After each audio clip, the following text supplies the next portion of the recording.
കേരളത്തിന് നേരത്തെ ഭയങ്കര ലൂസ് മോഷൻ ആയിരുന്നു, ഇപ്പൊ മാറി. ലൂസായിട്ടുള്ള മണ്ണാണ് 90% കേരളത്തിൽ. ആ സോയിൽ സ്റ്റഡി നടത്താതെ എത്ര അടി താഴ്ചയിലേക്ക് ഇതിന്റെ ബേസ്മെന്റ് വേണം, എത്ര അടി ഉയരത്തിൽ നിൽക്കണം, ഇത് മറിഞ്ഞു വീഴും. ട്രെയിൻ പോകുമ്പോൾ മറിഞ്ഞു വീഴും.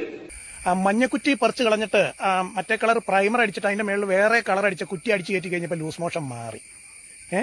അല്ല ചങ്ങാതി, ഞാനൊന്ന് ചോദിച്ചോട്ടെ, ഞാനിപ്പോ ഈ പുതിയ പദ്ധതിയും പഴയ പദ്ധതിയൊക്കെ തമ്മിലൊന്ന് വായിച്ചപ്പോൾ വലിയ വ്യത്യാസമൊന്നും ഇല്ല. പിന്നെ ഒന്ന് പാലക്കാട് വഴി വളച്ചോ എന്ന് എനിക്കൊരു സംശയം. ഏതാണെന്നുണ്ടെങ്കിൽ ചെലവിച്ചിലൂടെ വരും കാലത്ത് കൂടിയേ വരുള്ളൂ. അപ്പൊ പിന്നെ എന്തായിരുന്നു പ്രശ്നം? അല്ല, ഈ പാരിസ്ഥിതിക ആഘാതം, മറ്റേ വയറുകമ്പനം, ആ പ്രശ്നം ഉണ്ടാവൂലേ? ഇപ്പൊ ആ പ്രശ്നം ഇല്ലേ? പിന്നെ ആ കേരളം നെട്ടിക്ക് പിളർന്നു പോകുന്ന പ്രശ്നം, ഇപ്പൊ അങ്ങനത്തെ വിഷയങ്ങളൊക്കെ മാറിയോ? പിന്നെ ഇപ്പൊ കേരളത്തിൽ എവിടെയെങ്കിലും ഒഴിഞ്ഞ പറമ്പ് കണ്ടെത്തിയോ? കേരളത്തിൽ എവിടെ അങ്ങനെ ഒരു ഒഴിഞ്ഞ പറമ്പ് ഈ ലൂസ് മോഷനെ? അപ്പൊ അതാണ് കാര്യം അല്ലേ.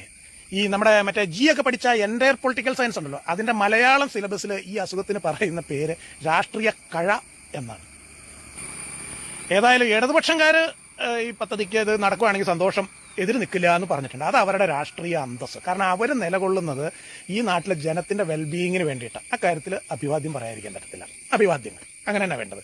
പക്ഷെ ഇവരുടെ ഈ അസുഖം എന്നാന്ന് ഇനിയെങ്കിലും ജനത്തിന് മനസ്സിലായല്ലോ എന്ന്. അപ്പൊ എല്ലാവർക്കും കുറ്റി മാറ്റി കളർ മാറ്റി അടിച്ചു കഴിഞ്ഞപ്പം സമാധാനമായി, സമ്മാനദാനവുമായി.